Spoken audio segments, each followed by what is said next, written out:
Okay, तो cohesive and adhesive force का क्या मतलब है? तो कोहेसिव फोर्स का मतलब है कि सेम मटेरियल के मॉलिक्यूल्स के बीच में लगने वाला फोर्स, ठीक है।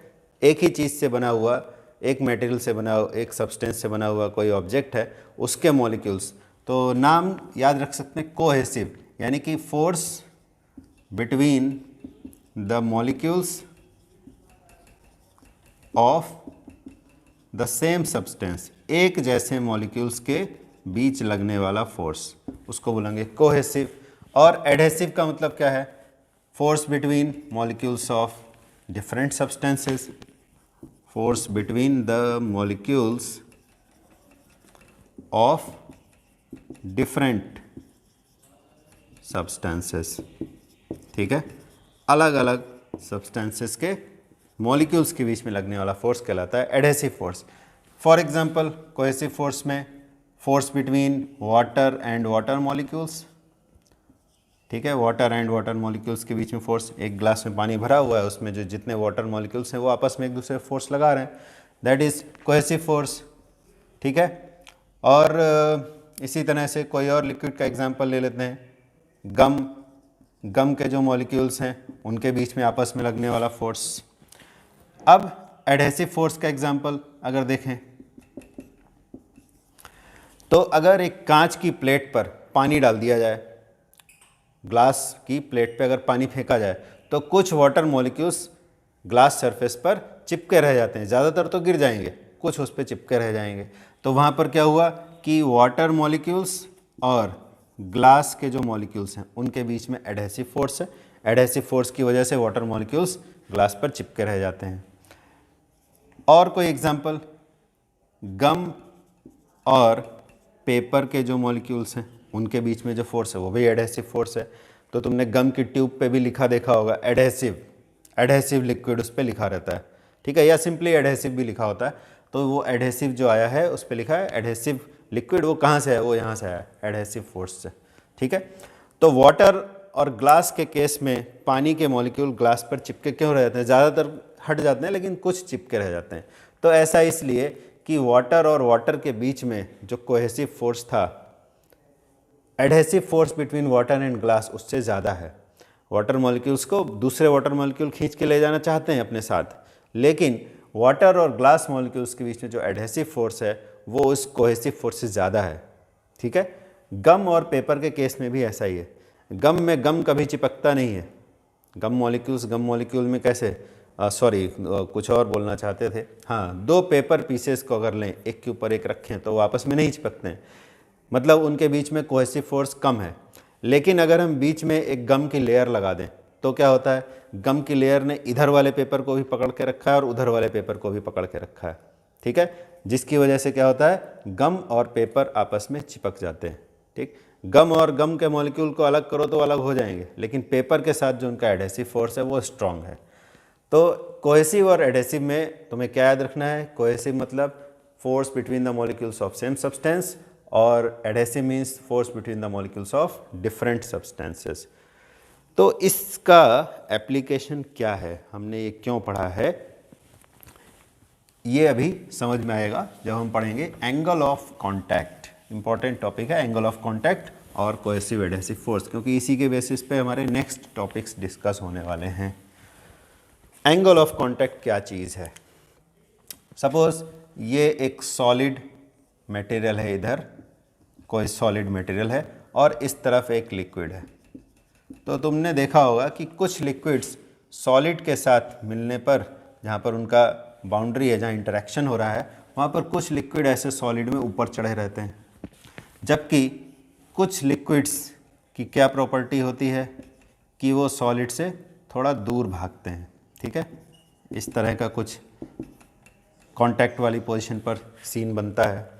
और कुछ ऐसे सॉलिड्स भी होते हैं जिनमें ना तो लिक्विड ऊपर चढ़ता है ना दूर भागता है।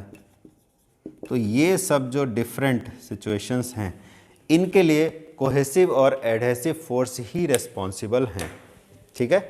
तो लिक्विड को चलो हम ऐसे बना देते हैं, बचपन से पेंटिंग में लिक्विड ऐसे ही बनाते आए हैं, ब्लू कलर के डैश डैश, यहाँ भी बचपन वाली काम ही कर लेते हैं। तो भले ही सारे लिक्विड हमने ब्लू कलर के दिखा दिए, बट ये अलग अलग लिक्विड अलग अलग सॉलिड हो सकते हैं। ठीक है, वो डिपेंड करता है कि पेयर किसका किसका है, कौन सा सॉलिड है कौन सा लिक्विड है। ठीक, तो ऐसे हमने बना लिया। अब देखो जो पहला वाला केस है, ये केस ये हमें तब दिखाई देता है जब adhesive force between this solid and this liquid is greater than cohesive force between the molecules of the liquid.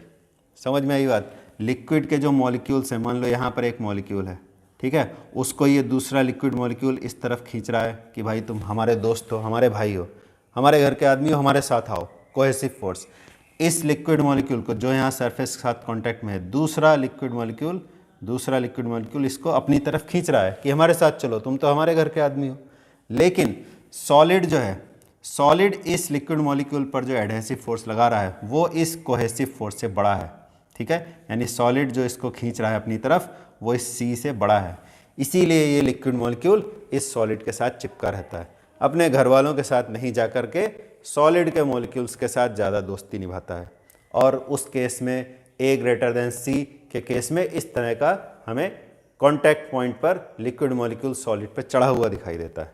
ठीक है, और इधर क्या हुआ, इस केस में ठीक अपोजिट होगा। यहाँ जो लिक्विड मॉलिक्यूल है उसको दूसरे लिक्विड मॉलिक्यूल अपनी तरफ खींचते हैं और सॉलिड मॉलिक्यूल इसे अपनी तरफ खींचता है, यानी कि जो एडहेसिव फोर्स है इधर कोहेसिव फोर्स है।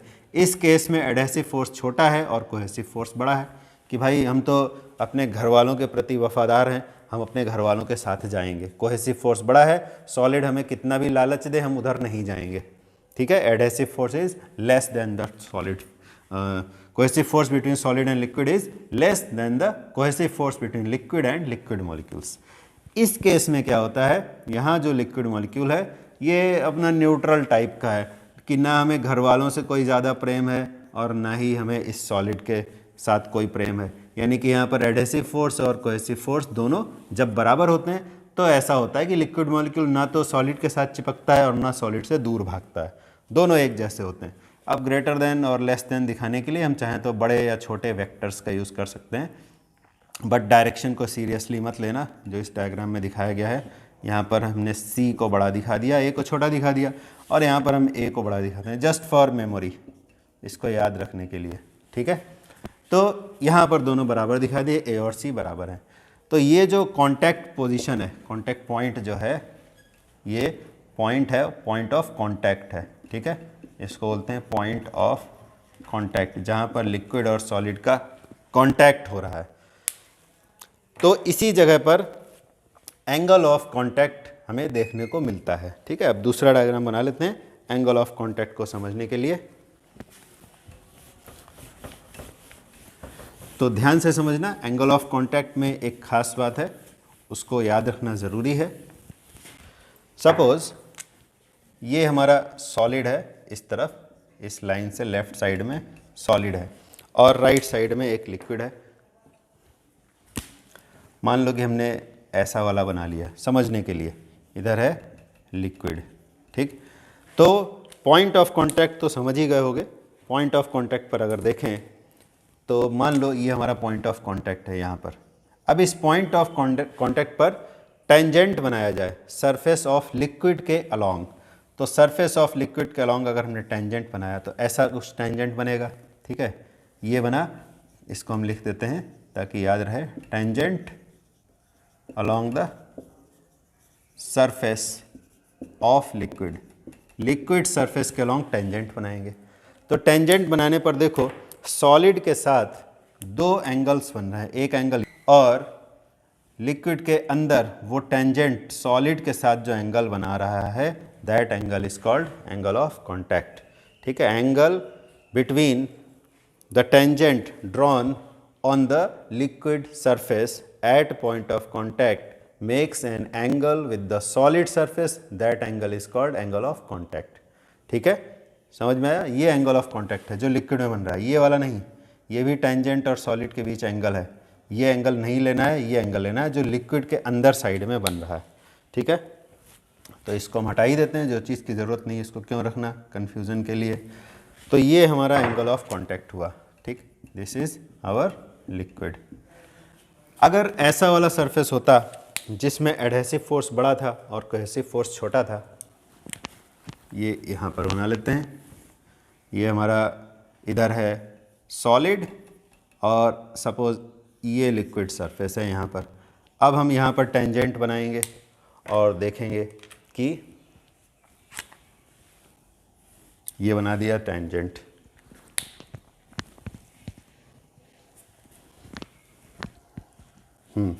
ये टेंजेंट बन गया। अब क्या देखना है, सॉलिड के साथ एंगल ये टेंजेंट कितना बनाता है। ठीक है, सॉलिड के साथ एंगल, एक एंगल सॉलिड के साथ ये बन रहा है और एक एंगल सॉलिड के साथ ये वाला बन रहा है। तो कौन सा एंगल लेना है, जो लिक्विड के अंदर बन रहा है। ठीक है, यानी ये वाला एंगल, एंगल ऑफ कांटेक्ट हुआ। आई बात समझ में। और अगर प्लेन सरफेस बनाता सॉलिड लिक्विड के साथ, मान लो ये सॉलिड है, इधर ये सॉलिड है और ऐसा सरफेस था, ठीक है, तो पॉइंट ऑफ कांटेक्ट पर टेंजेंट बनाओगे तो टेंजेंट कैसे आ जाएगी, इसी सरफेस के अलोंग आ जाएगी टेंजेंट। ये हमारी टेंजेंट हो गई पॉइंट ऑफ कांटेक्ट पर। सॉलिड के साथ एंगल इधर और इधर, दो एंगल बने। ठीक है, कौन सा लेना है, जो लिक्विड के अंदर है, सॉरी ये नहीं, टेंजेंट के साथ सॉलिड ने एक एंगल इधर बनाया और एक एंगल इधर बनाया, जो लिक्विड के अंदर वाला है ये हमारा एंगल ऑफ कांटेक्ट है। ठीक है, ये अलग बात है कि इस केस में दोनों एक जैसे ही हैं, बट हमें थ्योरी के अकॉर्डिंग लेना वो वाला एंगल है जो लिक्विड के अंदर बनता है। तो देखो ये वाला जो केस था हमारा, जिसमें A ग्रेटर देन C था, adhesive force greater than cohesive force था, इसमें जो एंगल ऑफ कांटेक्ट है वो एक्यूट एंगल है, यानी कि लेस देन 90 है। ठीक है, एक्यूट एंगल बनता है,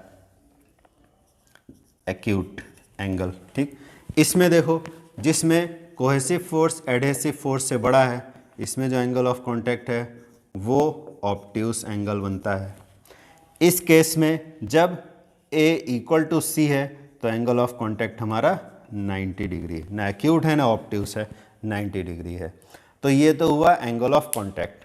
तो एंगल ऑफ कांटेक्ट को हम दो तरह से बता सकते हैं, या ऐसा कहो कि शेप ऑफ लिक्विड सरफेस को हम दो तरह से बता सकते हैं।